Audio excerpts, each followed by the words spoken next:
الرحیم الحمد للہ والصلاة والسلام علی رسول اللہ رب اشرح لی صدری ویسر لی امری واحلل عقدۃ من لسانی یفقہوا قولی۔ قال اللہ تعالی فی محکم تنزیل وَإِن تَعُدُّوا نِعْمَةَ اللَّهِ لَا تُحْصُوهَا۔ سورۃ ابراہیم۔ پیارے بھائیو، ہمیں ہر وقت اللہ تعالیٰ کا شکر ادا کرتے رہنا چاہیے۔ کتنی نعمتیں ہیں، اور اللہ تعالیٰ نے یہاں سورۃ ابراہیم میں کیا فرمایا کہ تم اللہ تعالیٰ کی نعمتوں کو گننا چاہو، گن نہیں سکتے۔ اور ایک جگہ اللہ تعالیٰ نے کیا فرمایا کہ لَئِن شَكَرْتُمْ لَأَزِيدَنَّكُمْ، لَأَزِيدَنَّكُمْ، کہ جتنے زیادہ شکر ادا کرو گے اتنا میں زیادہ دوں گا، جتنی زیادہ شکر ادا کرو، عافیت دے دوں گا، اولاد دے دوں گا، نیک اعمال کی جو ہے وہ توفیق دوں گا۔ اسی طرح پیارے بھائیو، رسول اللہ صلی اللہ علیہ وسلم حضرت عائشہ رضی اللہ تعالیٰ عنہ نے ایک دفعہ پوچھ لیا کہ اللہ کے رسول، آپ اتنی محنت کیوں کرتے ہیں؟ پاؤں پر ورم آ جاتا ہے، آپ تو بخشے بخشائے ہیں، اللہ تعالیٰ کے لاڈلے پیغمبر ہیں۔ تو آپ صلی اللہ علیہ وسلم نے کیا فرمایا کہ افلا اکون عبدا شکورا، پھر میں اللہ تعالیٰ کا شکر گزار بندہ نہ بنوں؟ بھائیو، ہمیں بھی شکر ادا کرنا چاہیے۔ آج دیکھیں ہم ماشاءاللہ کتنے سکون سے ہیں، الحمدللہ، صحت ہے، بچے ہیں، نوکری ہے، سب کچھ ہے۔ اور اگر کسی وجہ سے کوئی شخص کہے جی میرے پاس نوکری نہیں ہے، میرے پاس اولاد نہیں ہے، تو پھر یہ اللہ تعالیٰ کی آزمائش بھی تو ہے نا، اللہ تعالیٰ نے آزمائش بھی تو لینی ہے۔ اگر کسی وجہ سے کوئی اس طرح چیز آتی ہے، گھبرایا نہ کریں، بلکہ پھر بھی اللہ تعالیٰ کا شکر ادا کریں کہ اگر اللہ تعالیٰ نے اولاد نہیں دی تو اس میں بھی کوئی بہتری ہے، کیونکہ وہ اولاد دے کر بھی آزماتا ہے اور اولاد نہ دے کر بھی آزماتا ہے، مال دے کر بھی آزماتا ہے اور مال نہ دے کر بھی آزماتا ہے۔ ہم اس وقت یاد رکھیں، یہ جو دنیا ہے یہ امتحان کا ایک کمرہ ہے۔ جس طرح ایک ایف اے کا اسٹوڈنٹ ہے، بی اے کا یا میٹرک کا، وہ امتحان دینے کے لیے جاتا ہے اور اس کو بتایا جاتا ہے 2 گھنٹے ہیں آپ کے پاس، 2 گھنٹے کے بعد پیپر لے لیا جائے گا، اور لے لیتے ہیں، پھر اس کو مہلت نہیں دیا۔ اسی طرح ہمارا بھی یہاں پہ 60-70 سال یہ زندگی ہے، موت آ گئی ختم بھائی، اس کے بعد پھر ہم کچھ اپنے اعمال میں اضافہ نہیں کر سکتے۔ اسی طرح پیارے بھائیو، سب سے افضل ذکر یاد رکھیے، نبی صلی اللہ علیہ وسلم نے فرمایا کہ وہ لا الہ الا اللہ، سب سے بہترین ذکر، اور سب سے بہترین دعا الحمدللہ۔ ہر وقت الحمدللہ، اللہ تعالیٰ کی یہ یعنی کہ تمام تعریفیں اللہ تعالیٰ کے لیے، ہر وقت الحمدللہ کہتے رہنا چاہیے۔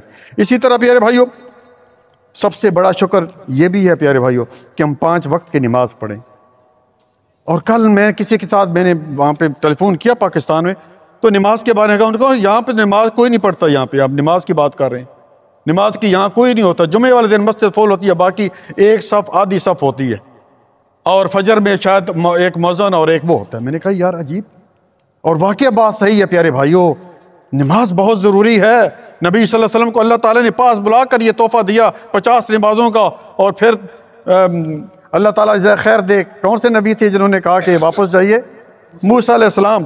ورنہ اگر 50 نمازیں پڑھ جاتی، کتنا مشکل، ہم 5 نہیں پڑھتے، لیکن 5 نمازوں کا اجر کتنا ہے؟ 50 نمازیں، 50 نمازوں کا ثواب ملتا ہے۔ اس لیے نماز کسی حالت میں نہ چھوڑے بھائیو، یہ اللہ تعالیٰ کے ساتھ ایک رابطہ ہے۔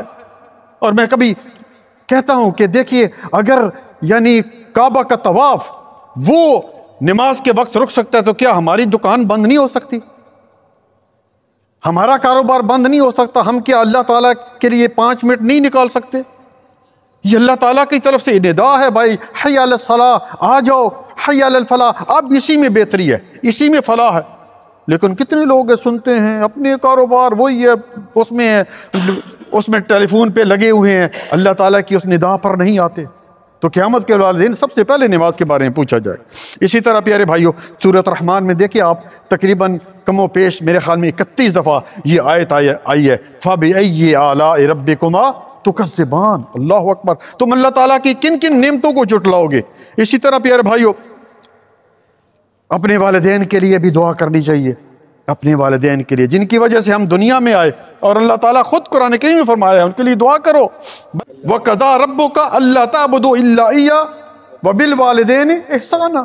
توحید پہلے بیان کی کہ اللہ تعالیٰ کے ساتھ شرک نہیں کرنا، عبادت اسی کی کرنی ہے، اور اپنے والدین کے ساتھ کیا کرنا ہے؟ حسن سلوک کرنا ہے۔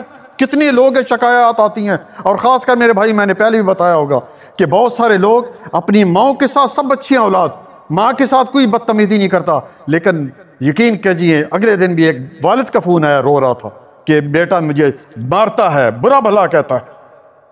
اور یاد رکھیے میرے بھائیوں کہ اگر ماں کے قدموں کے نیچے جنت ہے تو جنت کا دروازہ بھی اسی وقت کھلے گا کہ جب والد راضی ہوگا۔ الوالد اوسط من ابواب الجنہ، نبی صلی اللہ علیہ وسلم کی حدیث ہے کہ والد جو ہے جنت کے دروازوں میں سے ایک دروازہ ہے۔ اس لیے یاد رکھیے، اپنی اولاد کو بتائیے کہ یہ جو ہے والد بھی اسی طرح ہے، وہ دونوں کی اطاعت کرنی ہے۔ والدین کے لیے ایک بہترین دعا ہے بھائیو، بنی اسرائیل میں ہے، بنی اسرائیل سورۃ اسراء بھی جسے بولتے ہیں، اور اس کی آیت نمبر 24 ہے۔ دیکھیں ہمارے بھی تو والدین، میرے والدین چلے گئے، ہم ان کے لیے دعا کریں اور اپنے بچوں کو یہ دعا سکھلائیں تاکہ ہمارے مرنے کے بعد وہ دعا کریں۔ یہ نہیں کہ جناب مرنے کے بعد 3واں 10واں 40واں برسی یہ منائی اور السلام علیکم، نہیں۔ اور وہ دعا کیا ہے؟ رب ارحمہما کما ربیانی صغیرا، رب ارحمہما، اے اللہ ان پر رحمت نازل فرما، ان کو بخش دے جس طرح انہوں نے ہماری جو ہے وہ بچپن میں پرورش کی تھی۔ اس دعا کو میں گزارش کروں گا ریاست صاحب سے کہ اس کو سکرین پر جو ہے وہ اس طرح وہ جو لکھا آتا ہے اس پہ لکھا آ جائے تاکہ لوگ جو اس سے مستفید ہو۔ جزاک اللہ خیر، بارک اللہ فیک۔